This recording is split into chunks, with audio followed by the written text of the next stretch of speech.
Memberi saya dan saudara kegirangan. Amin. Janjinya selalu digenapi. Puji nama Tuhan. Pada kesempatan pagi hari ini kembali saya jemput kita semua bangkit berdiri dan mau nyanyikan pujian anggur baru tercurah di tempat ini. Haleluya.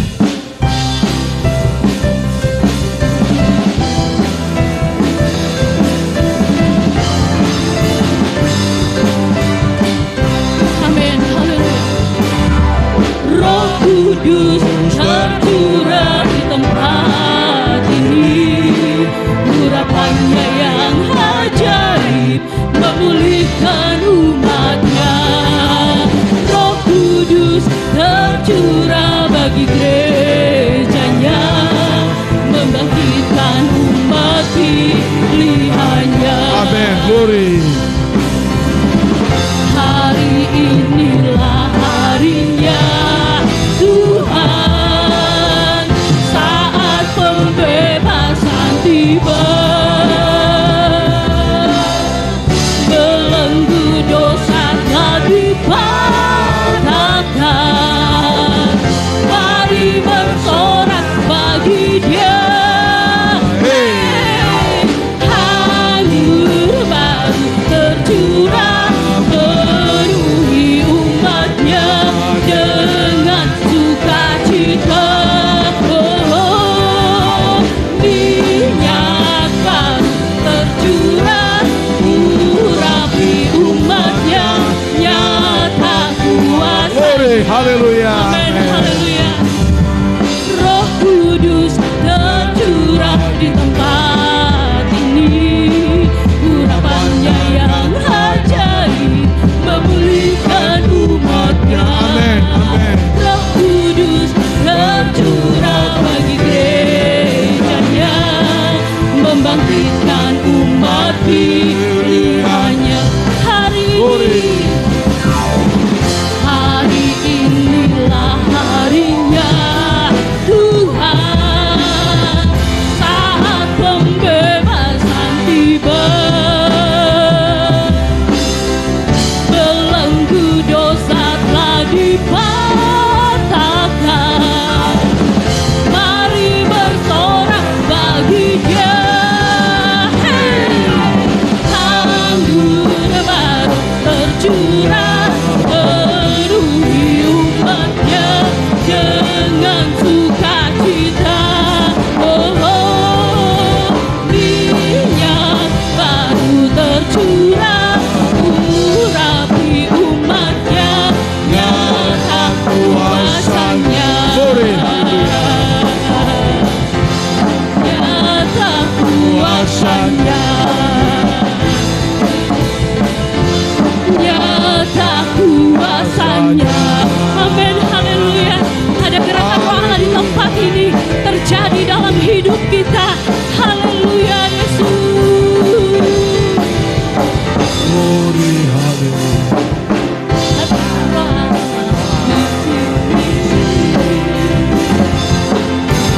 Ada gerakan roh Allah di sini. Di timur, di barat, utara, dan selatan. Ada gerakan roh Allah. Ada gerakan roh Allah. Ada gerakan roh Allah di sini. Hosana, Hosana, Hosana, Hosana, Hosana. Terpujilah Tuhan, terpujilah Tuhan, terpujilah Tuhan yang datang dalam nama Yesus. Ada gerakan roh Allah di sini. Ada gerakan roh Allah di sini. Di timur, di barat, utara, dan selatan.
penuhi kami semua. Bangkitlah gerejanya, api kemuliaannya tercurah dari surga. Beritakan pada dunia bahwa Yesuslah Raja, api kemuliaannya tercurah dari surga. Penuhi kami semua, bangkitlah gerejanya, api kemuliaan tercurah dari surga. Beritakan pada dunia bahwa Yesuslah Raja, segala raja,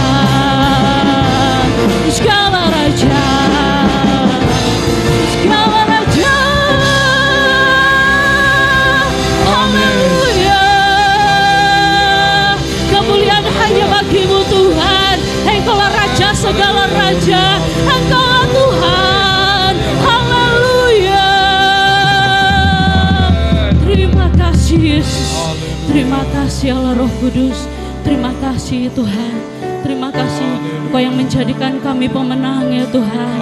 Engkau Allah ya Tuhan yang menjadikan kami umat tebusan-Mu ya Tuhan. Engkau Allah penolong kami yang setia Tuhan. Terima kasih Yesus. Terima kasih Allah Roh Kudus.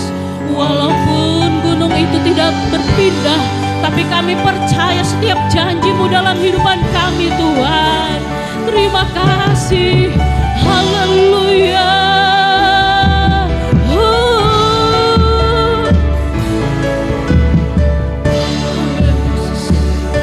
Haleluya Yesus. Jiwaku bertanya, apakah masih ada harapan melewati tangisan, rasa sesak di dada. Imanku berkata, Tuhanku yang pegang kuasa. Dia selalu bekerja, meski mataku tak melihat. Walaupun gunung itu tak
kuasa.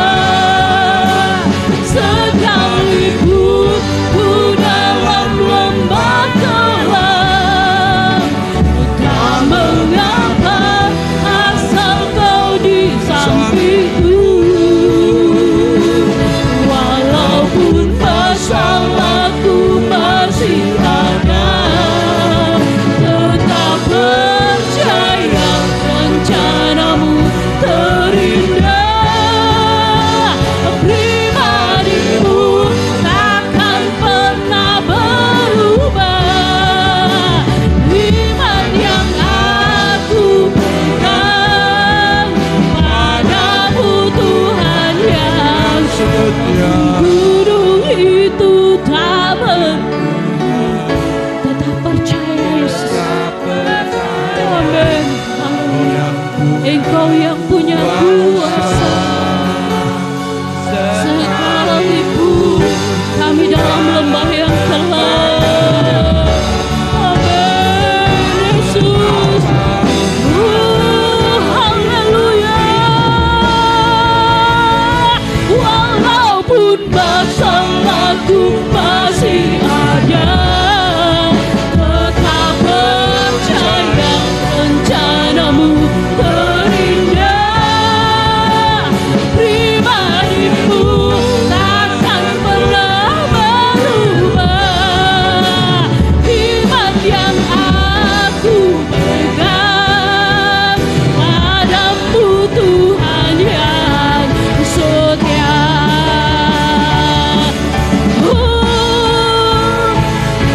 Aku punya Tuhan yang Glory, haleluya. besar, yang telah berjanji dan sanggup menggenapi. Imanku bersepakat percaya kuasanya. Ku terima sekarang kemenangan. Aku punya Tuhan yang amin. Haleluya. Engkau Tuhan yang besar. Kami percaya. Kami percaya. Imanku bersepakat percaya kuasanya. Ku terima sekarang. Ku terima sekarang. Ku terima sekarang kemenangan darimu. Haleluya. Kami terima kemenangan yang daripadamu Tuhan. Kami terima setiap janjimu di dalam hidup kami, sebab Engkau Allah yang besar. Haleluya. Haleluya Yesus. Haleluya. Terima kasih Yesus. Engkau yang beri kemenangan. Terima kasih Tuhan. Haleluya. Kau Allah yang besar. Haleluya Yesus. Haleluya. Terima kasih. Haleluya Yesus. Sekali lagi nyanyikan pujian ini dengan kasih Kristus. Ibu Yufi akan pimpin dalam doa. Aku punya Tuhan yang besar, yang telah berjanji dan sanggup menggenapi. Imanku bersepakat percaya kuasanya. Ku terima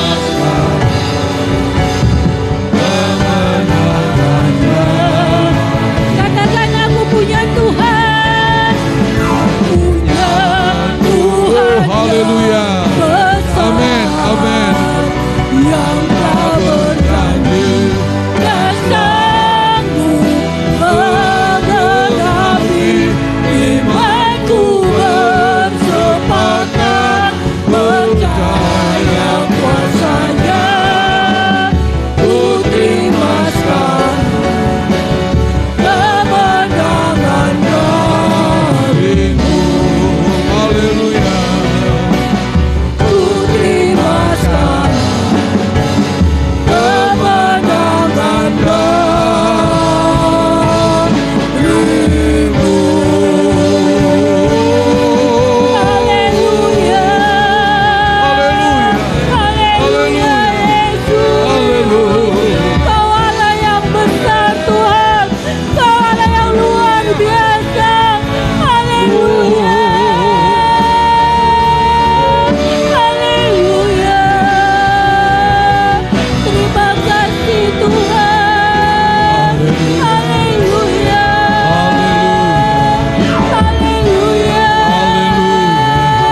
kasih Tuhan.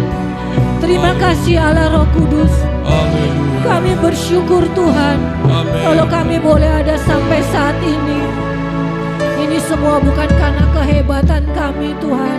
Ini semua bukan karena kekuatan kami. Kami bersyukur Tuhan. Ini Amin. semua karena Haleluya. anugerah dan pimpinanmu di dalam kehidupan Glory, kami. haleluya. Terima kasih Tuhan. Kami boleh merasakan urapan Allah terjadi di tempat Amin. ini. Haleluya. Kami boleh merasakan Roh Kudus mengurapi kami semua di tempat Glory, ini Tuhan. Terima kasih Tuhan. Terima kasih Allah Roh Kudus. Haleluya. Kami bersyukur Tuhan. Apapun masalah yang kami hadapi, setiap keadaan yang kami hadapi Amin. Tuhan, Haleluya. kami tidak perlu takut dan khawatir. Amin. Karena kami Haleluya. punya Allah yang besar Amin. Tuhan. Haleluya. Kami punya Allah yang luar Amin. biasa Tuhan. Haleluya. Engkau Allah yang selalu menepati janji-janjinya Glory. Tuhan. Haleluya. Asal kami tetap percaya dan setia kepadamu Tuhan. Kami percaya tidak ada yang mustahil bagimu. Amin. Haleluya. Terima kasih Tuhan, terima kasih. Kami bersyukur Tuhan. Kami boleh sama-sama berkumpul di tempat ini. Kami boleh datang beribadah di tempat ini Tuhan. Kami Amin. semua rindu Haleluya. Tuhan. Kami semua rindu untuk selalu dibentuk oleh kebenaran Amin. firman-Mu. Haleluya. Karena kami percaya firman-Mu siang hari ini boleh memberikan kami kekuatan Tuhan. Firman-Mu siang hari ini bisa menuntun kami supaya kami bisa menjadi pribadi yang lebih Amin. baik. Supaya Haleluya. hidup kami boleh terus berkenan di hadapan-Mu. Haleluya. Terima kasih Tuhan. Kau berkati Bapak Gembala yang akan menyampaikan firman-Mu Tuhan. Kau berkati kami semua yang ada di tempat ini. Buka hati dan pikiran kami Tuhan. Layakkan Amin. kami supaya Haleluya. kami layak untuk mendengarkan firman-Mu. Haleluya. Terima kasih Tuhan. Kami mau duduk diam mendengarkan firman-Mu dalam nama Yesus. Haleluya. Amin. Puji Tuhan, firman Allah pada pagi hari ini yang akan disampaikan oleh Saudara Brian. Karena besok dia akan berangkat ke Surabaya dan melanjutkan perjalanan ke Batu. Puji Tuhan, saya persilakan.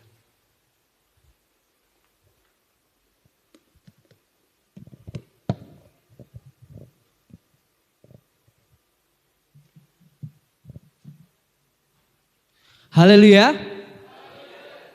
Kalau saya bilang haleluya, saudara jawab puji Tuhan. Kalau saya bilang puji Tuhan, saudara jawab haleluya. Kalau saya bilang haleluya puji Tuhan, saudara jawab amin. Haleluya. Puji Tuhan. Haleluya puji Tuhan. Amin.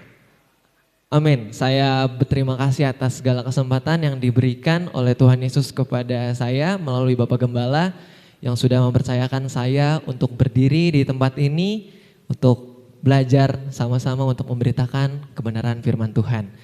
Ya sebelum itu ya saya dibilang nervous saudara karena ini pertama kalinya untuk saya berdiri di tempat ini, tetapi itu adalah kemurahan Tuhan dan kesempatan Tuhan. Baik, di dalam kebenaran firman Tuhan di 2 minggu lalu itu berbicara mengenai perubahan. Oke, dan di minggu lalu hamba Tuhan dari Billy Geraldo itu menyampaikan bahwa itu bertema berbuah. Jadi di 2 minggu lalu itu adalah perubahan, yang minggu lalu itu adalah berbuah. Nah pada hari ini saya akan membahas satu topik besar yaitu progres. Oke, baik. Jadi pengertian dari progres ini, boleh next. Progres adalah perkembangan dan kemajuan. Jadi perkembangan dan kemajuan adalah bagian dari progres. Boleh next? Oke.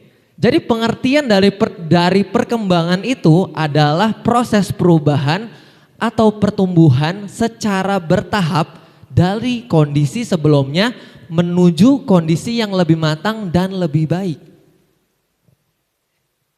Nah, jadi untuk ilustrasi sederhananya, perkembangan itu kalau secara fisik yang kita alami ya saudara, kita pasti pernah yang menjadi bayi ya lah. Kita pasti pernah bayi dan kita pasti pernah tumbuh gigi dan setelah dari situ kita bisa jalan, gak lama setelah itu kita bisa ngomong. Setelah itu bertahun-tahun kemudian kita bisa sekolah. Bertahun-tahun kemudian kita bisa kuliah, bahkan kita bisa kerja. Itu adalah satu contoh dari perkembangan secara fisik. Nah, boleh next? Nah, pengertian dari kemajuan adalah keadaan ketika peningkatan atau perbaikan yang menghasilkan kondisi yang lebih baik dan efektif dan maju dibandingkan sebelumnya. Jadi, perkembangan dan kemajuan itu tidak bisa dipisahkan. Jadi, perkembangan dan kemajuan tidak bisa dipisahkan, saudara. Karena setiap kita berkembang selalu ada kemajuan. Contoh, ketika umur 5 tahun, saudara pasti belajar yang namanya membaca. Pasti saudara belajar yang namanya menulis. 5 tahun kemudian saat umur 10 tahun itu saudara bisa pelajaran bahasa Inggris, bisa pelajaran matematika dan lain-lain. Di nextnya itu saudara udah mulai mengembangkan diri masing-masing. Ada yang ke hukum, ada yang ke dokter, ada yang ke hamba Tuhan, bahkan ada yang kemana-mana. Bahkan ada yang ke bisnis dan pengusaha dan lain-lain. Itu adalah suatu kemajuan. Nah, perkembangan dan kemajuan tidak dapat dipisahkan. Jadi, perkembangan itu adalah proses perubahan dan pertumbuhan. Sedangkan kemajuan adalah hasil atau kondisi yang menunjukkan adanya peningkatan.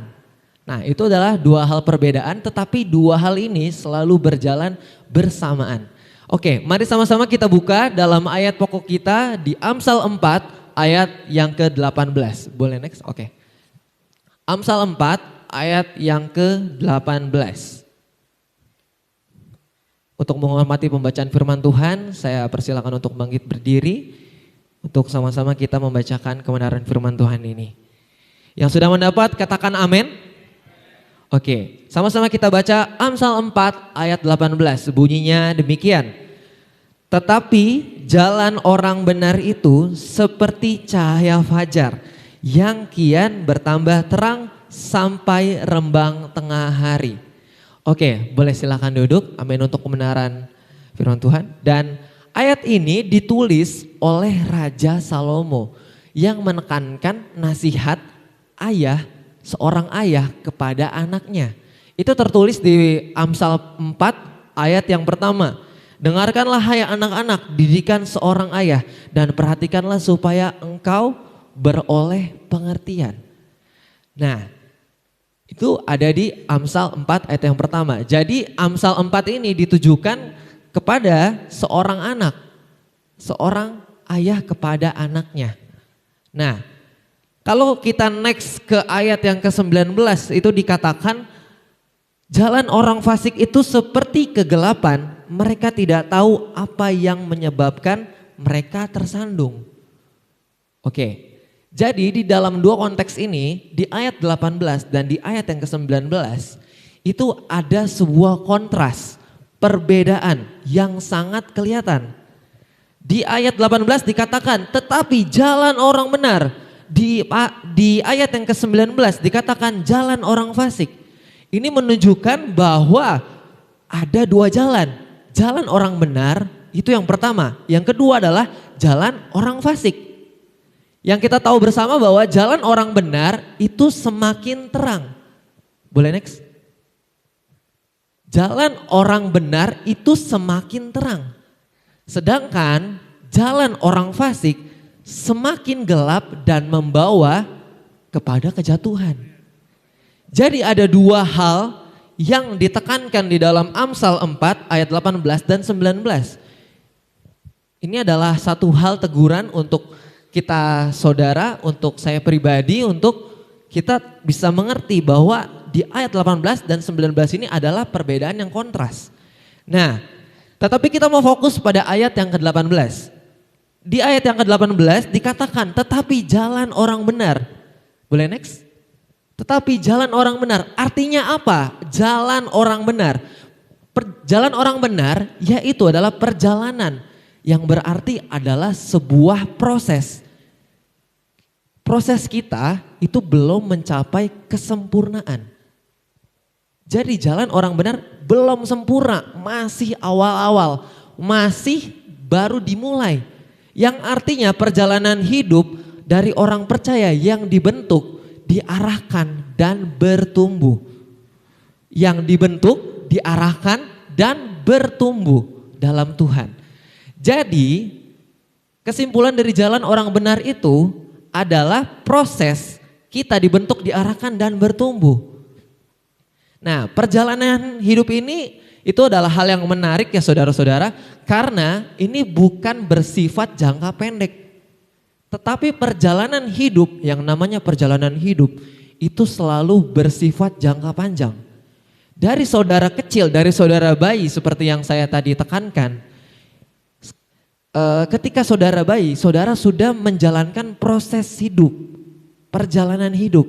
Bahkan kita sampai kita di umur sekarang, bahkan kita masih ada di tempat ini, kita masih belum mencapai garis finish. Karena ketika kalau kita sudah mencapai garis finish, adalah kita sudah meninggal. Nah, di ayat selanjutnya dikatakan, tetapi jalan orang benar itu seperti cahaya fajar. Nah, seperti cahaya fajar, boleh next? Seperti cahaya fajar. Oke, seperti cahaya fajar. Cahaya fajar itu berarti ketika malam atau gelap berakhir dan menjelang matahari terbit. Itu dinamakan cahaya fajar. Ketika malam sekitar jam 3 pagi itu masih gelap ya saudara. Dan ketika jam setengah 6 pagi itu udah mulai muncul terang dikit. Nah, itu adalah cahaya fajar, proses dari cahaya fajar. Menariknya, cahaya fajar ini membutuhkan proses untuk terbit. Nah, proses untuk terbit, jadi kesimpulannya adalah matahari ya saudara-saudara. Kalau misalkan saudara bisa bayangkan, kalau saudara tidur misal saudara bangun jam 5 pagi. Gak mungkin tiba-tiba matahari udah di atas. Pasti ada proses di mana matahari itu dari gelap menuju terang. Sama seperti kita juga mempunyai siklus seperti itu. Nah, boleh next? Oke. Siklus dari cahaya fajar itu adalah gelap. Muncul sedikit cahaya. Lalu semakin terang. Lalu siang. Ini menggambarkan bahwa matahari saja butuh proses dan progres untuk menuju ke tengah hari. Karena itu membutuhkan waktu sekitar 6-7 jam untuk ada di tengah hari. Dan di ayat selanjutnya dikatakan yang kian bertambah terang. Yang kian bertambah terang. Apa artinya? Adanya perkembangan dan kemajuan. Inilah dinamakan perkembangan dan kemajuan yang kian bertambah terang. Kalau bahasa Inggrisnya adalah grow up. Adanya grow up, perkembangan dan kemajuan. Adalah suatu peningkatan pertumbuhan secara terus menerus. Ingat ya saudara, secara terus menerus. Dan tidak berhenti dan selalu berjalan. Ini adalah perkembangan dan kemajuan yang kita alami pada saat ini. Nah, pertumbuhan ini bisa mencangkup beberapa aspek, bisa mencangkup setiap karakter kita, setiap sifat kita, pelayanan kita, iman kita, dan kedewasaan dan lainnya. Jadi perkembangan dan kemajuan itu banyak aspeknya saudara. Bahkan semua yang ada di dunia ini, semua adalah perkembangan dan kemajuan. Oke, di ayat selanjutnya dikatakan bahwa sampai rembang tengah hari, sampai rembang tengah hari. Artinya apa? Rembang tengah hari itu menggambarkan terangnya siang hari. Ketika matahari sudah berada di puncak. Ketika matahari sudah di puncak. Itu menggambarkan bahwa rembang hari itu adalah mempunyai sebuah goals dan arah dan tujuan. Itu adalah rembang tengah hari. Ketika kita mencapai sebuah proses dan progres, kita akan menemukan suatu goals atau tujuan kita. Nah, dalam kesimpulan ayat ini, itu dapat dirangkum menjadi 4 siklus. Boleh next? Oke. Yang pertama adalah start. Start adalah memulai. Memulai ini adalah yang awal, ketika malam menuju ke sekitar jam setengah 6 pagi lah. Adalah ketika muncul. Nah, jadi ketika start itu memulai dari awal. Setelah start akan muncul grow. Grow itu adalah bertumbuh. Setelah muncul grow, apakah sampai di situ saja?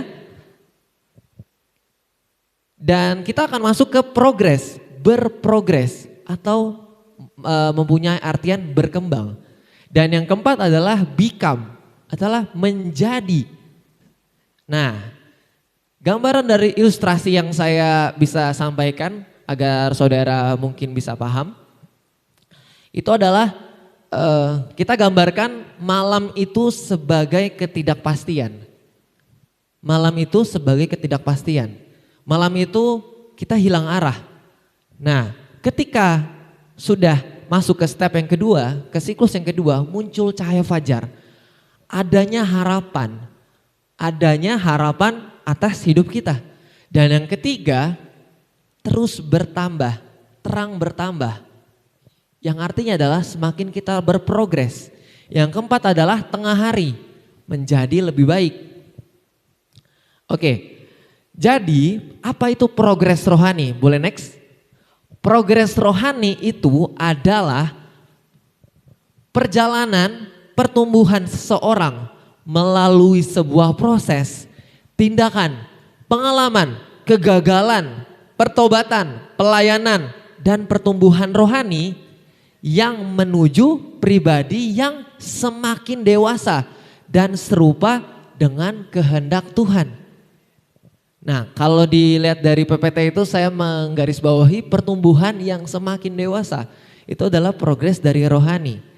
Nah, jadi di dalam progres itu juga ada mencakup 4 hal. Yang pertama adalah proses. Ya, kita tahu yakin dan bersama bahwa kita menjalani proses dalam kehidupan kita. Kita ada yang memiliki masalah dan lain-lain, itu adalah proses dalam hidup kita. Dan yang kedua adalah tantangan. Ketika kita menjalani kehidupan ini, pasti masalah itu datang silih berganti. Bahkan masalah gak diundang pun datang sendiri. Nah, itu adalah tantangan kita sebagai orang Kristen. Nah, ketika sudah masuk yang ketiga adalah perjalanan hidup kita. Bagaimanakah perjalanan hidup kita? Bagaimana perjalanan kerohanian kita? Perjalanan iman kita di hadapan Tuhan. Nah, yang keempat adalah harapan. Apakah ada harapan dalam hati saudara untuk melayani Tuhan, untuk memasyurkan nama Tuhan dan lain-lain? Itu mencangkup hal progres. Jadi boleh saudara catat mungkin proses, tantangan, perjalanan, dan harapan. Ini mencangkup sebuah yang namanya progres. Nah, kita masuk ke nextnya lagi. Kenapa banyak orang Kristen yang tidak mau berprogres? Ini adalah pertanyaan besar kepada seluruh orang-orang Kristen. Bahkan untuk orang-orang di luar sana, banyak orang Kristen yang tidak mau berprogres. Pertanyaannya adalah kenapa? Alasan yang pertama yang saya sering temukan adalah merasa sudah cukup. Merasa sudah cukup ini adalah hal yang cukup berbahaya saudara-saudara. Karena ketika kita sudah merasa cukup, kita tidak mau untuk berkembang. Kita tidak mau untuk grow up. Kita sudah betah di zona nyaman kita, ya udah kita di situ-situ aja. Misalkan saya dihadapkan dengan keadaan saya masuk sekolah Alkitab misalkan. Tetapi karena saya sudah betah di zona nyaman saya tidak mau masuk sekolah Alkitab karena itu mempengaruhi seluruh zona nyaman saya. Itu merasa sudah cukup. Atau merasa sudah stuck di situ-situ aja. Kita merasa bahwa kita udah gak bisa maju lagi. Kita udah gak mau melangkah sama sekali. Itulah kenapa banyak orang Kristen jatuh ke dalam dosa. Karena dia tidak mau berprogres. Karena dia tidak mau berbuat apa-apa. Yang kedua adalah tidak suka berprogres. Kenapa banyak orang Kristen tidak suka berprogres? Karena alasan terbesarnya adalah tidak mau menerima perubahan. Itu adalah hal yang harus kita pahami. Tidak mau menerima perubahan dan takut gagal. Padahal kita tahu dan kita yakin bersama bahwa proses itu ada Ada kegagalan, ada keberhasilan. Ada yang namanya kegagalan, jatuh bangun, dan ada yang keberhasilan. Siklus manusia ketika menjalani proses selalu ada jatuh bangunnya. Gak mungkin tiba-tiba manusia bisa tiba-tiba sukses tanpa adanya pengalaman, tanpa adanya pengalaman hidup yang dia sudah lakui. Selalu ada jatuh bangun. Contoh yang paling simpel adalah ya kedua orang tua saya. Gak mungkin ada gereja seperti ini ketika gak ada gereja yang di depan situ yang masih kecil. Itu adalah sebuah proses. Nah, kenapa banyak orang Kristen yang takut gagal? Ya karena tidak mau untuk menerima suatu perubahan. Contoh, saya mau kerja di tempat ini, enggak lah, saya mau resign aja, saya takut gagal. Saya mau berkembang ke jalan seperti ini, enggak lah, saya maunya di sini aja lah. Udah cukup sama dirinya sendiri. Itulah kenapa banyak orang Kristen yang merasa stuck di situ-situ aja. Nah, kita mau masuk ke dalam kisah dalam Alkitab.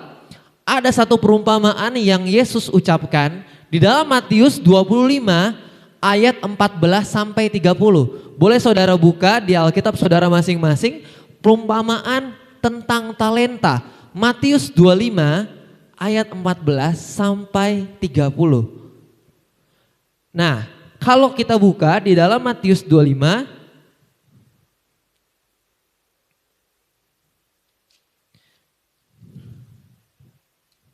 Matius 25 ayat 14 sampai 30, dijelaskan bahwa perikop ini diberikan judul oleh Alkitab perumpamaan tentang talenta.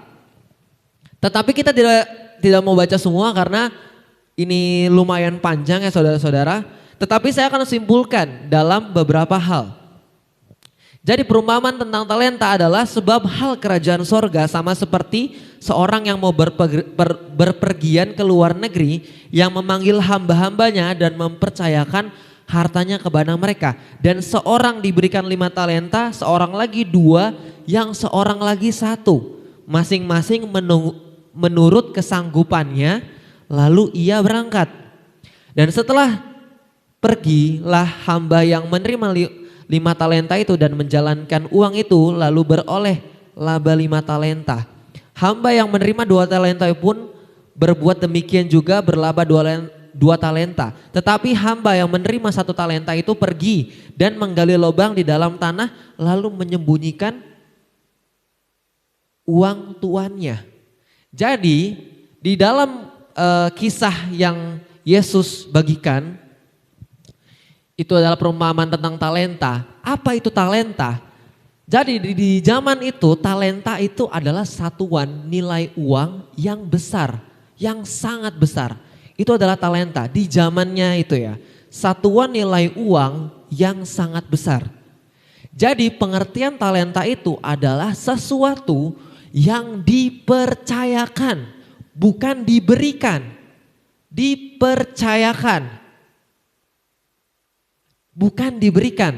Dipercayakan kepada hambanya untuk dikelola. Itulah talenta. Dipercayakan kepada hambanya untuk dikelola. Nah, di sini jelas dikatakan dipercayakan. Artinya apa? Dipercayakan itu artinya diberikan tanggung jawab oleh tuannya. Ilustrasi sederhana lagi saudara-saudara yang saya dapatkan ketika masa-masa kecil pasti saudara pernah disuruh oleh orang tua saudara untuk membeli makanan, untuk membeli minuman atau yang lainnya. Nah, itu dipercayakan. Nah, kalau emang dari awal itu diberikan, berarti seorang anak bisa menggunakan uang itu sesuka hatinya, misalkan. Tetapi ketika dipercayakan berarti adanya suatu tanggung jawab dan adanya suatu tujuan untuk membeli makanan itu. Nah, jadi talenta di sini berarti adalah sesuatu yang dipercayakan kepada kita. Nah, kita masuk kepada poin yang ke B. Talenta setiap orang itu berbeda-beda. Oke, talenta setiap orang itu berbeda. Di dalam Alkitab dikatakan bahwa hamba nih, yang seorang diberikan 5 talenta, yang seorang lagi 2, dan yang seorang lagi 1, masing-masing menurut kesanggupannya. Lalu ia berangkat. Tuhan memberikan talenta orang itu berbeda-beda, tidak semuanya sama. Tuhan memberikan jumlah yang tidak sama kepada setiap orang. Artinya apa? Artinya kemampuan dari setiap kita berbeda-beda. Ini harus saudara bisa pahami karena kita tidak bisa membandingkan talenta kita dengan talenta orang lain. Karena Tuhan sudah memberitahukan bahwa Tuhan memberikan talenta setiap orang itu berbeda-beda. Karena di talenta ini adalah suatu gambaran bahwa ada progres di dalam talenta itu. Ketika hamba yang pertama mendapat 5 talenta, lalu dilipat gandakan menjadi 10 talenta. Lalu hamba yang kedua mendapat 2 talenta, lalu dilipat kali gandakan menjadi 4 talenta. 2 ditambah 2 sama dengan 4. Oke, hamba ketiga diberikan 1 talenta, tetapi ia menguburkannya. Nah, di sini harus kita pahami karena seorang hamba hanya bertanggung jawab apa yang dipercayakan kepada Tuhan ya. Jadi seorang hamba yang dipercayakan, yang ditulis dalam Alkitab itu dipercayakan oleh tuannya untuk, balik lagi tadi, untuk dikelola oleh hamba-hambanya. Nah, seorang hamba yang kedua yang mendapat 2 talenta, tuannya tidak pernah memaksa hamba yang kedua harus menghasilkan 10 talenta. Di sini tidak ditulis seperti itu ya saudara-saudara. Hamba yang kedua yang mendapat 2 talenta tidak dipaksa oleh tuannya untuk menghasilkan 10 talenta. Nah, kita masuk kepada poin yang ke C, yaitu talenta mempunyai tujuan, yaitu dikembangkan. Dikembangkan ya balik lagi, dikembangkan yaitu berprogres atau diusahakan, mengusahakan adanya tindakan dari yang kita lakukan. Kita tidak hanya mendengarkan tetapi kita melakukan, adanya suatu keinginan untuk melakukan. Dari hamba yang pertama dan yang kedua dijelaskan dalam Alkitab, dia melakukan. Segera pergilah hamba yang menerima 5 talenta itu, dan yang di ayat 17, hamba yang menerima 2 talenta itu pun berbuat demikian. Segera pergi, adanya tindakan, action, adanya tindakan dari hamba yang pertama dan hamba yang kedua. Nah, itu harus kita pahami saudara-saudara, karena ketika kita melakukan apa yang Tuhan percayakan kepada kita, kita harus melakukan, bukan hanya mendengarkan. Nah, di sini adanya tindakan dari hamba yang pertama dan hamba yang kedua. Sedangkan hamba yang ketiga itu bagaimana? Hamba yang ketiga dia tidak mau melakukan, dia mengubur talentanya, dia tidak mau berkembang, dia tidak mau melangkah ke next step, dia selalu mau stuck di situ aja, dia takut gagal. Kalau di sini dijelaskan bahwa ada yang beristilah yang dia juga takut gagal, takut dan pergi karena itu aku takut dan pergi menyembunyikan talenta Tuhan itu di dalam tanah. Karena takut, karena dia merasa sudah cukup dan dia takut. Jadi dia dikubur talenta yang sudah Tuhannya berikan. Nah, di nextnya, di poin yang D dituliskan bahwa Tuhan tidak membandingkan talenta mereka. Nah, ingat ya saudara, Tuhan tidak membandingkan talenta mereka.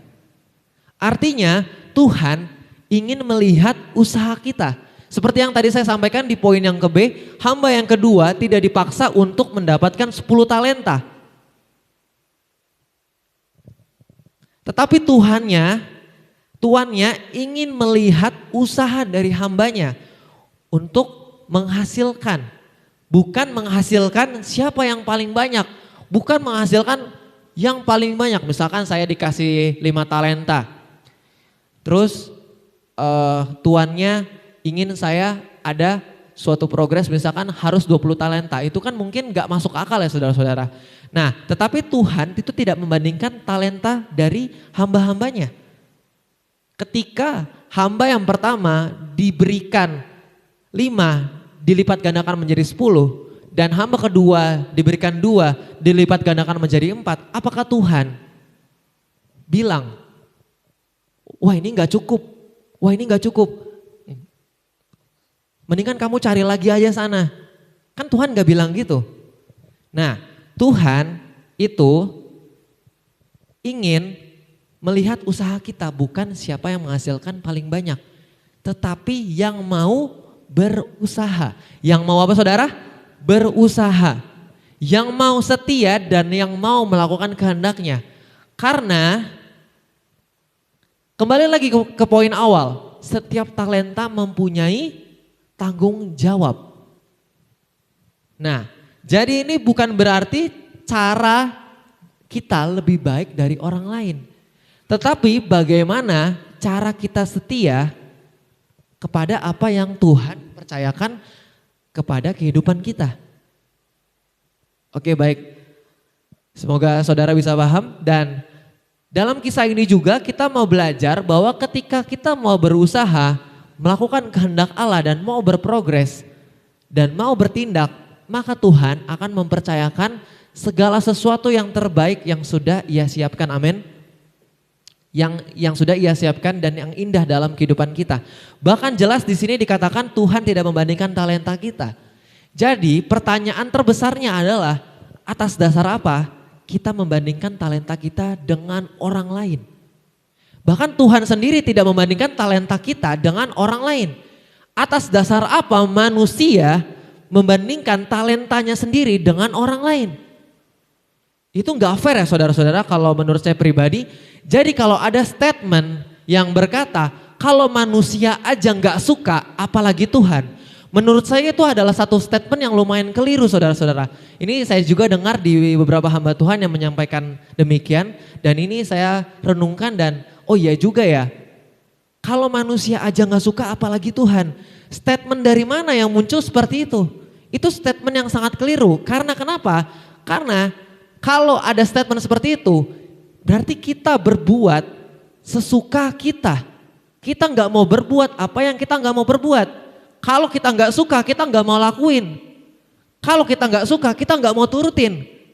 Kita maunya apa yang kita suka. Kalau manusia aja nggak suka, apalagi Tuhan.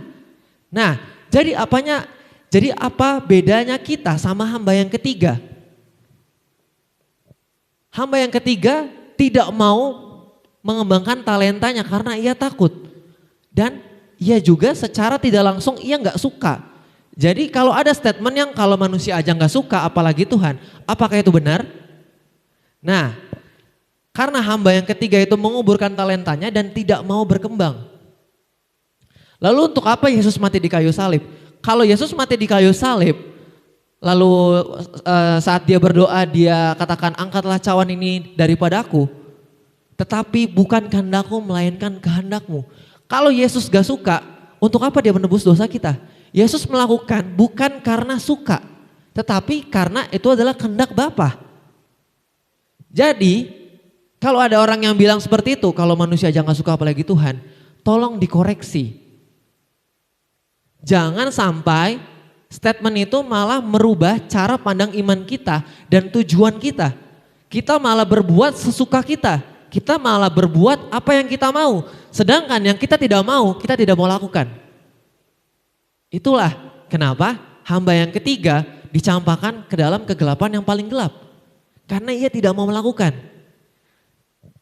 Nah, makanya Yesus ini dikatakan tetapi bukan kehendakku, melainkan kehendakmu. Melainkan kehendak Bapa. Nah, ini harus kita pahami karena bukan kehendak kita, tetapi kehendak Bapa. Bukan karena kita nggak suka, bukan berarti karena kita suka kita lakuin dan bukan berarti karena kita nggak suka kita nggak mau lakuin. Nah, kita akan masuk ke dalam contoh tokoh Alkitab yang kedua, yaitu Rasul Paulus. Paulus yang dikenal sebagai Saulus, ia membunuh, ia terkenal di zaman itu karena ia membunuh umat-umat Kristen. Bahkan salah satunya adalah Stefanus. Tetapi saat Paulus bertobat dan mengiring Tuhan, lalu ia tidak langsung menjadi sempurna. Nih ya saudara, saat Paulus bertobat, ia tidak langsung menjadi sempurna. Nah, Paulus itu adalah contoh bahwa pertobatan adalah awal perjalanan, bukanlah akhir dari perjalanan. Jadi Paulus itu bertobat, itu bukan adalah akhir dia, tetapi adalah awal dia. Awal bukanlah akhir. Ini kita harus bandingkan saudara-saudara karena alfa dan omega. Awal dan akhir. Pertobatan Paulus adalah awal, bukan akhir dari perjalanan yang ia lakukan. Nah, ini dijelaskan bahwa kita sebagai orang Kristen, kita masih harus berprogres.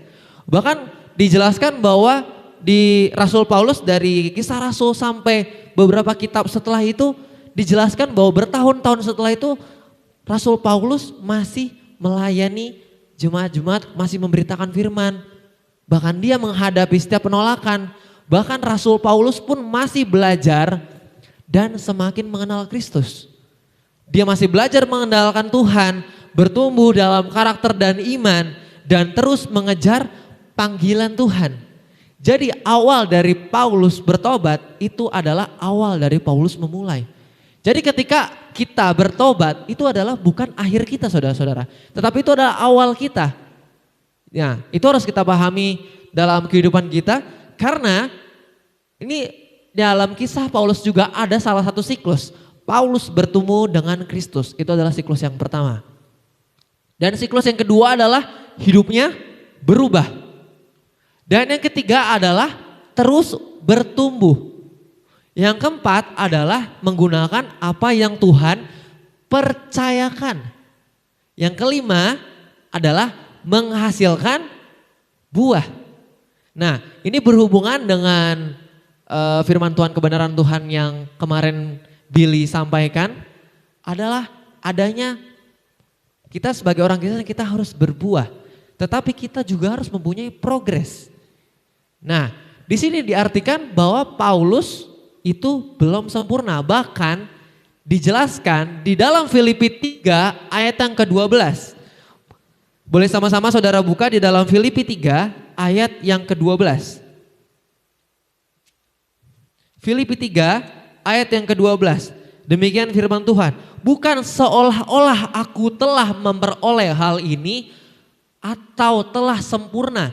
Melainkan aku mengejarnya kalau aku juga menangkapnya. Karena aku pun telah ditangkap oleh Kristus Yesus. Jadi balik lagi, ini adalah pengertian bahwa setelah bertahun-tahun Paulus mengikut Yesus, setelah bertahun-tahun Paulus memberitakan Injil dan memberitakan firman Tuhan, ia masih berkata, bukan seolah-olah aku telah memperoleh hal ini atau telah sempurna. Belum sempurna saudara-saudara. Bahkan setelah bertahun-tahun Paulus mengikut Yesus, Paulus merasa dirinya belum sempurna, melainkan aku masih mengejarnya, masih dalam progres, masih dalam jalannya Tuhan. Di sini diartikan bahwa Paulus belum sempurna.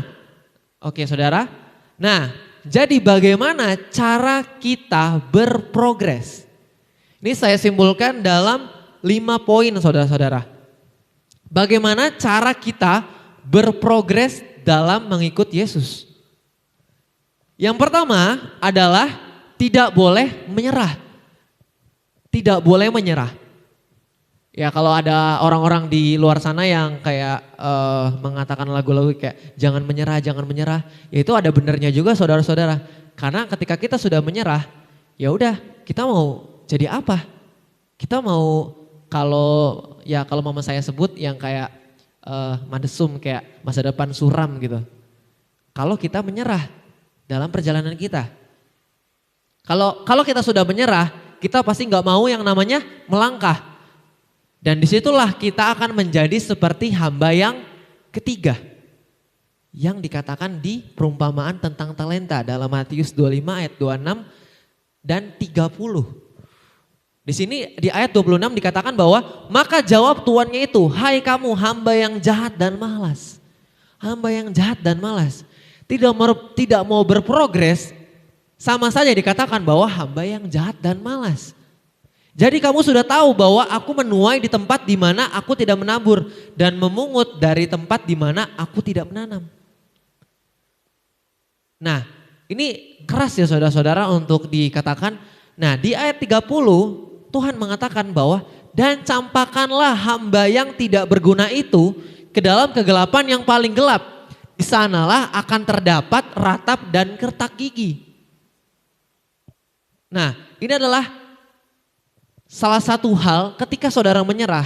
Apakah saudara mau dicampakkan ke dalam ratap dan kertak gigi yang seperti Tuhan bilang? Simpel ya saudara-saudara. Menyerah itu sama saja kita berhenti untuk melangkah, kita berhenti untuk berproses. Nah, kita masuk dalam poin yang kedua, dosa tidak dapat dinormalisasi. Dosa tidak dapat dinormalisasi. Nah, progres di sini itu adalah berdamai, tidak berdamai dengan dosa. Jadi progres itu berarti tidak berdamai dengan dosa. Bukan berarti ketika kita sudah bertobat kita nggak bisa jatuh. Kita masih bisa jatuh saudara-saudara. Tetapi ada bedanya. Bedanya adalah ketika kita tidak menjadikan dosa sebagai sesuatu yang wajar. Lalu memilih untuk menetap di dalamnya. Itu adalah dosa yang dinormalisasi. Ketika kita tahu itu dosa, tapi kita masih mau memilih untuk menetap di dalamnya. Ada perbedaan ya saudara-saudara antara aku jatuh dalam dosa sama kata-kata ini. Aku tahu ini dosa, tapi aku memilih untuk menganggapnya normal. Ini adalah suatu hal, dua kata yang mempunyai makna yang berbeda dan makna yang dalam. Aku jatuh dalam dosa. Sama, aku tahu ini dosa, tapi aku masih mau memilih dan menganggapnya normal. Karena dalam Amsal 4 ayat 18 yang di ayat pokok kita, berarti jalan orang benar semakin terang. Kita bisa membedakan mana yang bisa kita tinggalkan dan mana yang bisa kita hidupi, amin. Nah, dalam 1 Samuel 15 ayat yang ke-9, 21 dan 22, ayat yang ke-9, 21 dan 22, boleh saudara catat dan boleh saudara baca di rumah masing-masing.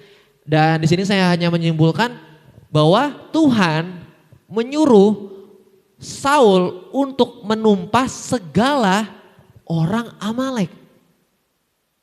Termasuk segala hewan dan semuanya, kambing, domba, lembu terbaik dan lain-lain. Tuhan menyuruh untuk menumpas semuanya. Lalu Saul menang dari perang Amalek. Tetapi disinilah awal dari kejatuhan Saul. Saul menyelamatkan kambing, domba, dan lembu terbaik. Nah, ya coba saudara-saudara kalau misalkan saudara-saudara bisa renungkan.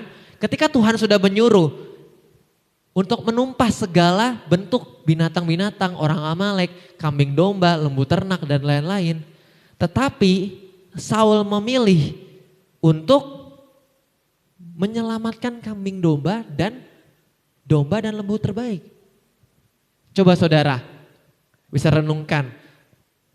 Kalau Tuhan sudah menyuruh berarti harus dilakukan. Bukan untuk dicari-cari alasannya.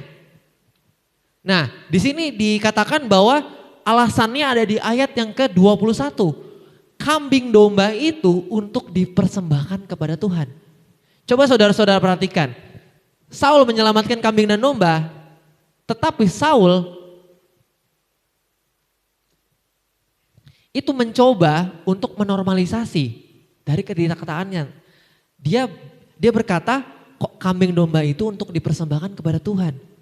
Coba saudara-saudara pikirkan, kalau Tuhan sudah menumpas, untuk menyuruh untuk menumpas semuanya, tetapi Saul menyelamatkan, lalu dipakai alasan untuk kambing dombanya dipersembahkan kepada Tuhan. Nah, tetapi jawab Nabi Samuel di ayat yang ke-22. Apakah Tuhan itu berkenan kepada korban bakaran dan korban sembelihan sama seperti kepada mendengarkan suara Tuhan? Sesungguhnya mendengarkan lebih baik daripada korban sembelihan. Memperhatikan lebih baik daripada lemak domba-domba jantan. Di sini dikatakan bahwa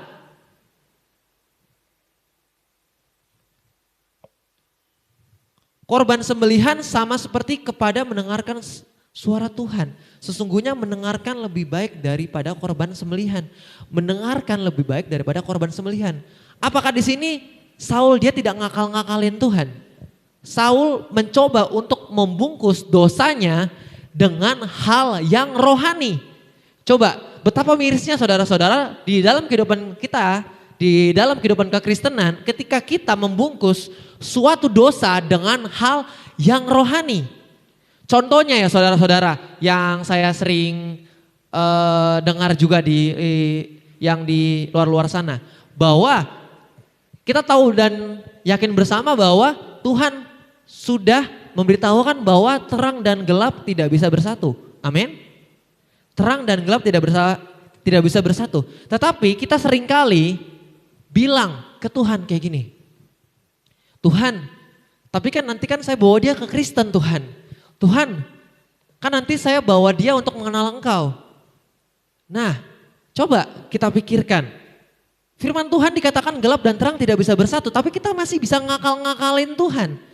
Nah, inilah kenapa bahwa kita sering ngide untuk keluar dari jalannya Tuhan. Perintah Tuhan saja kita bisa sepelekan saudara-saudara. Kita sering ngikutin kata otak. Ngikutin apa yang kita tahu itu benar. Apa yang logika kita bilang kita percaya. Apa yang firman Tuhan bilang kita tidak percaya. Itu adalah ngikutin kata otak. Bukan kata firman Tuhan. Nah, jadi ngakal-ngakalin dosa ini lalu dibungkus hal rohani. Sampai pada akhirnya kita tahu sendiri dan bersama bahwa Raja Saul jatuh. Dan tidak menjadi raja lagi atas Israel. Jadi di sini dikatakan bahwa dosa tidak dapat dinormalisasi. Bahkan kalau misalkan yang saya sering mendengar bahwa gak apa-apa bohong kan demi kebaikan. Apa bedanya kita menormalisasi dosa-dosa itu? Kita boleh berbohong demi kebaikan. Itu menurut saya adalah hal yang sangat-sangat rancu ya saudara-saudara. Jadi di sini dikatakan bahwa dosa tidak dapat dinormalisasi. Oke, kita masuk ke dalam poin yang ketiga, yaitu adalah move on. Move on. Di dalam Filipi 3 ayat yang ke-13 dikatakan bahwa saudara-saudara, aku sendiri tidak menganggap bahwa aku telah menangkapnya. Tetapi ini yang kulakukan, aku melupakan apa yang telah di belakangku dan mengarahkan diri kepada apa yang di hadapanku. Jadi move on ini adalah bentuk bagian dari progres. Kita melupakan dosa-dosa kita meninggalkan dosa-dosa kita tidak menormalisasi setiap dosa-dosa yang kita lakukan kepada Tuhan. Kita meninggalkan setiap safe zone yang kita buat dalam kehidupan kita. Bahkan kita meninggalkan apa yang kita bisa. Kita tidak berkembang atau maju. Jadi kita meninggalkan apa yang membuat kita tidak berkembang atau maju dalam Tuhan. Nah, jadi di sini dikatakan bahwa kita harus meninggalkan semuanya itu. Bahwa aku telah menangkapnya dan tetapi ini yang kulakukan, aku melupakan apa yang telah di belakangku. Aku telah melupakan apa yang telah di belakangku. Ini adalah perkataan dari Rasul Paulus ya, saudara-saudara.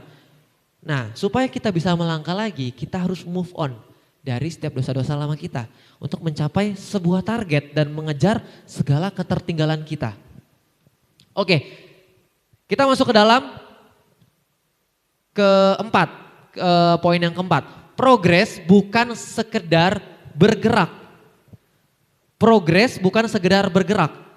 Progres bergerak ke arah yang benar dan semakin terang dalam prosesnya. Ini yang harus kita perhatikan dalam kehidupan orang percaya saudara-saudara.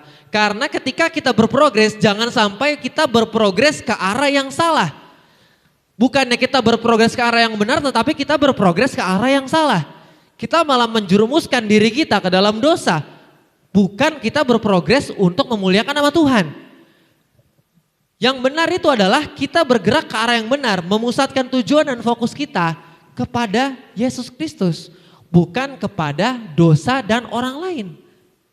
Nah, jadi sedikit kesaksian saudara-saudara tentang berprogres ini. Ya seperti saudara tahu, saya sampai ada di tempat ini, ya semua karena kasih dan kemurahan Tuhan, amin. Nah, karena saya juga tidak pernah bisa menyangka kalau saya bisa berdiri di tempat ini. Saya bisa berdiri untuk sama-sama belajar untuk memberitakan kebenaran firman Tuhan. Karena pada proses yang saya hadapi adalah saya sering menolak setiap panggilan-panggilan yang Tuhan berikan untuk saya. Jadi ada beberapa kali Tuhan memberikan suatu tantangan dan suatu hal yang saya tidak bisa lakukan sendiri. Ada ketika 1 tahun sebelum saya masuk ke sekolah Alkitab, ketika saya ketika saya diajak oleh Ko Jerry dan Cirere untuk ke Lombok, dan itu saya dikasih kesempatan untuk disuruh jalan-jalan sendiri saudara-saudara. Disuruh untuk explore, untuk jalan-jalan sendiri di Lombok.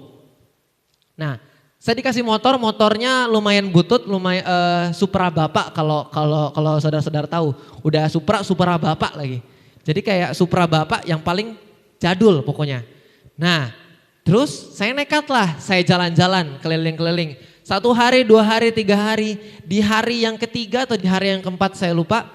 Itu saya menemukan suatu tantangan di dalam hidup saya. Karena Tuhan memberikan suatu tantangan dalam diri saya melalui perjalanan itu.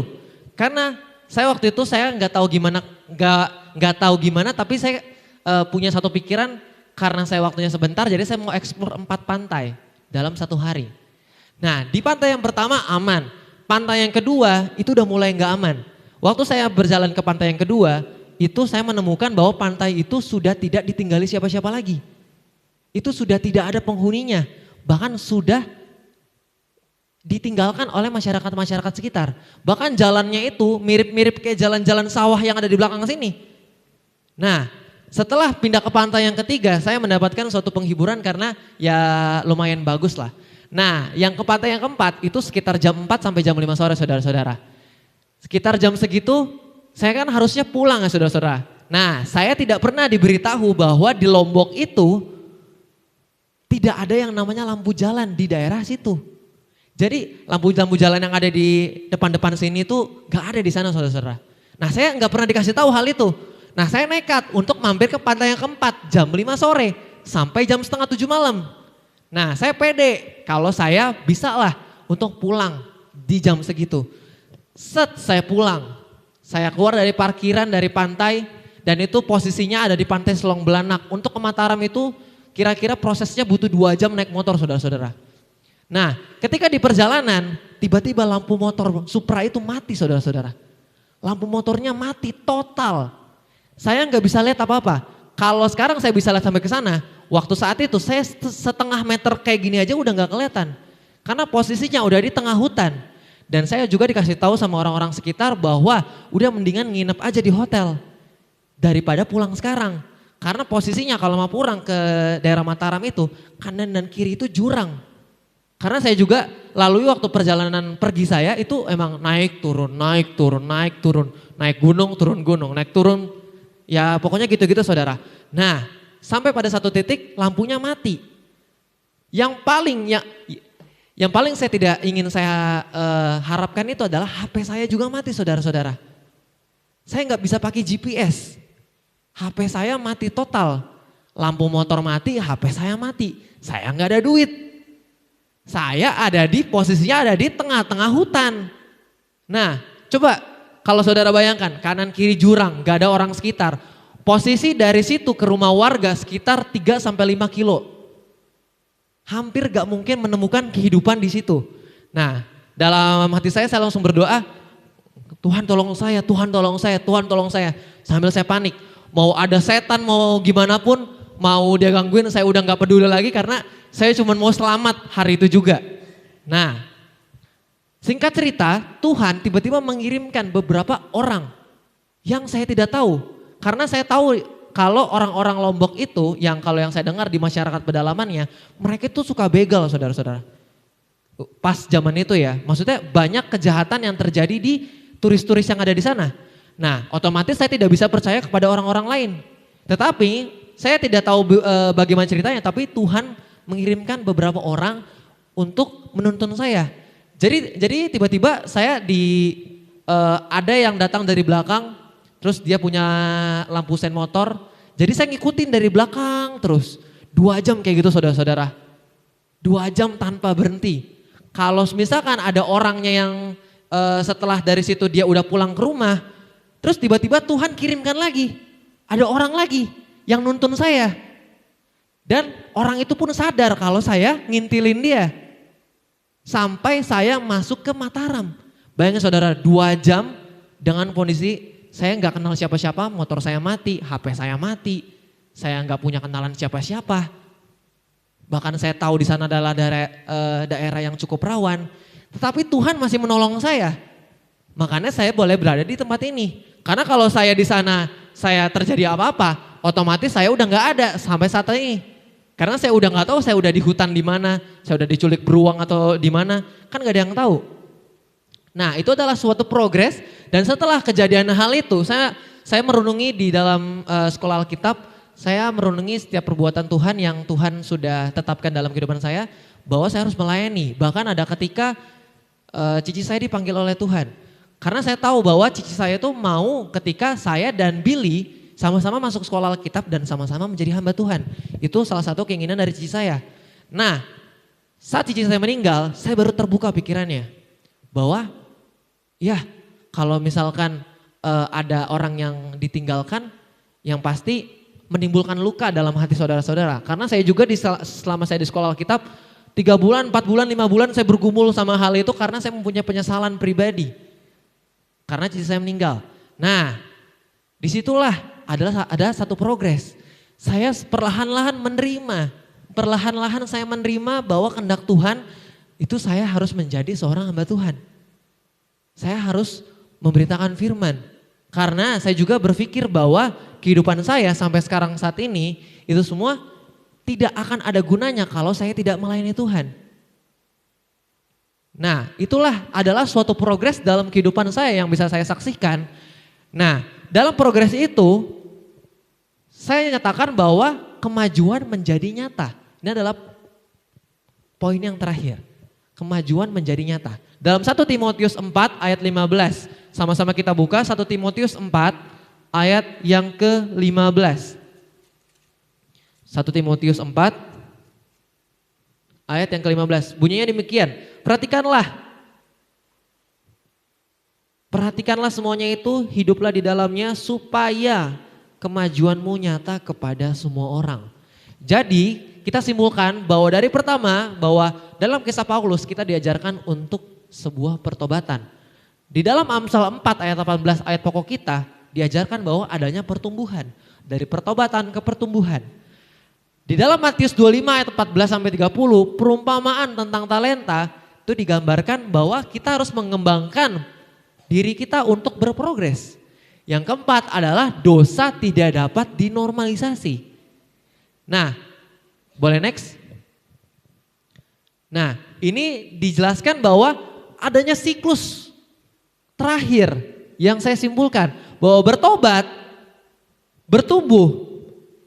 Dari bertobat, habis itu bertumbuh. Dari bertumbuh, dia mengembangkan apa yang Tuhan beri. Yang keempat adalah meninggalkan dosa. Dan yang kelima adalah supaya kemajuanmu nyata.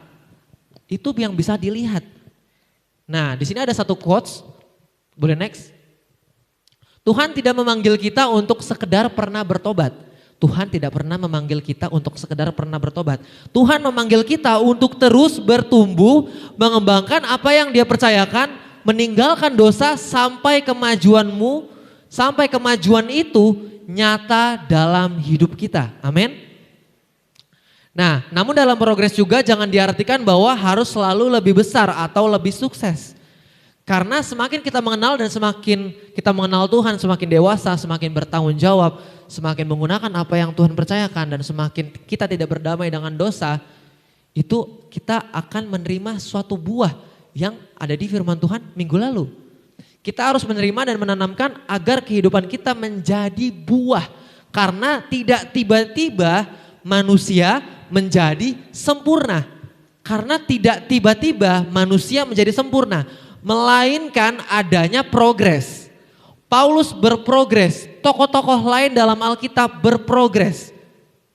Jadi apakah proses kita menghasilkan progres? Itu pertanyaan kepada diri kita masing-masing saudara. Boleh saudara jawab dalam hati saudara, apakah proses kita menghasilkan progres? Karena bukan sekedar menjalani proses. Bukan sekedar menjalani proses. Tetapi pastikan proses itu menghasilkan progres. Pastikan proses itu menghasilkan progres. Amin untuk kebenaran firman Tuhan. Dan untuk selanjutnya saya serahkan kepada Bapak Gembala.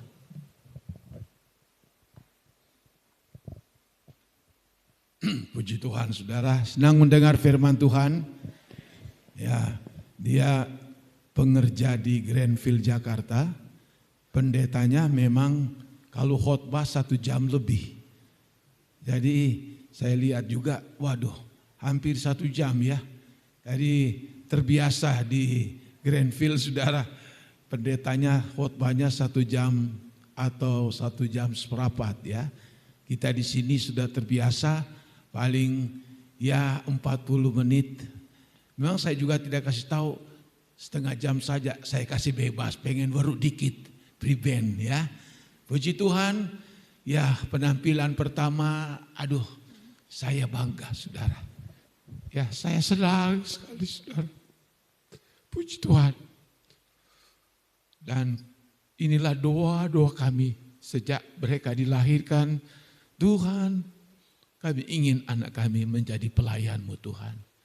Dan puji Tuhan, mari kita akan nyanyikan satu nyanyian, kita akan masuk di dalam doa. Haleluya.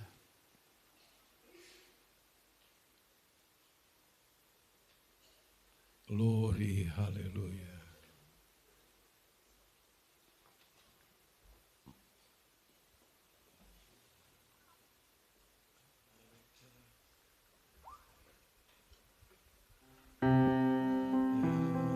Ajar ku mengerti segala rencana. Biar kita selalu mengerti rencana Allah yang indah. Ajar ku kita berserah dalam pimpinan Tuhan. Biar kita minta Tuhan pimpin kita, supaya kita menjalani proses kita memiliki suatu sifat progres yang aktif di dalam Tuhan. Haleluya. Kita terus mengikuti jalan Tuhan. Oh haleluya. Oh amin. Ajar ku berharap hanya oh Bapakku ajaib rancangan-Mu. Oh Bapakku haleluya.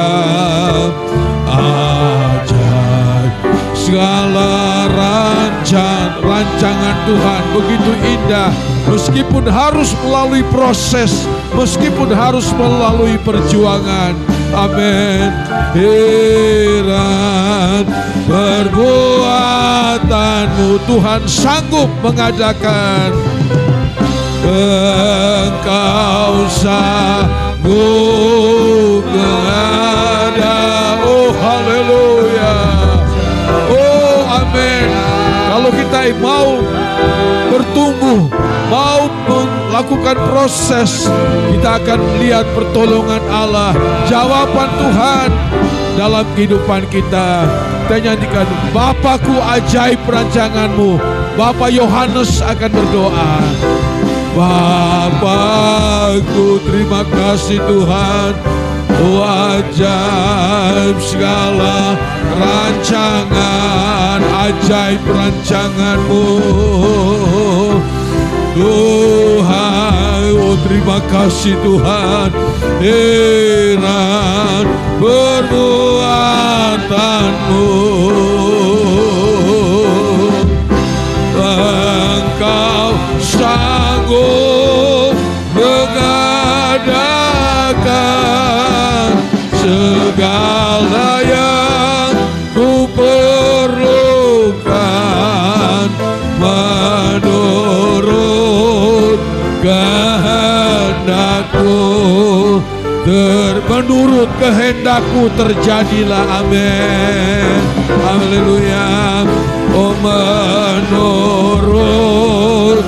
kehendak-Mu terjadilah. Haleluya. Haleluya Yesus. Oh habayama sakalabaya. Haleluya. Haleluya. Amin. Haleluya. Haleluya Yesus. Amin. Haleluya Yesus. Haleluya. Haleluya. Haleluya Yesus. Terima kasih. Terima kasih Bapa kami di dalam kerajaan Haleluya. surga. Kami sungguh sangat bangga Bapa siang hari ini. Kami sudah mendengarkan firman-Mu lewat hamba-Mu ini Tuhan. Walaupun masih belajar kami merasa tersentuh ya Bapa. Agar progres ini Tuhan kami banggakan. Jauhkan hal-hal yang dosa. Berilah kita kebenarannya ya Bapa. Inilah progres yang kita akan jalani ya Bapa. Berkati hamba-Mu ini Tuhan yang sedang melangkah mau maju ke depan untuk memperjuangkan kebesaran-Mu ya Tuhan. Agar malaikat di surga banyak yang bertepik sorak Tuhan untuk mengagungkan dan memuliakan saudara Brian ini ya Bapa. Kami sangat bangga Tuhan mendengarkan ini ya Tuhan. Kami sangat terharu ya Bapa. Sungguh benar firman-Mu. Engkau sudah sampaikan banyak yang terdahulu akan terkemudian. Kita belajar seperti progres ini ya Bapa. Agar kita jangan sampai ketinggalan ya Tuhan. Berkati saudara Brian ini Tuhan. Semakin maju ya Bapa. Kami hanya bisa menopang dengan doa ya Bapa. Berkati ya Tuhan terus Tuhan. Karena anak-anak muda ini sudah saatnya Tuhan untuk maju ke depan. Amin. Kami sebagai orang tua Tuhan hanya bisa mendoakan supaya mereka sukses Tuhan di dalam kehidupan mereka ya Bapa. Terima kasih Bapa di surga. Engkau sudah memberkati kami semua dengan firman-Mu ya Bapa. Amin. Kami juga sebentar Tuhan akan memberi korban persembahan-Mu Bapa. Tilik tangan-tangan kami ya Amin. Bapa. Haleluya. Balas sesuai dengan janji firman-Mu ya Bapa. Kami mau memberi dari dalam nama Tuhan Yesus. Haleluya. Amin.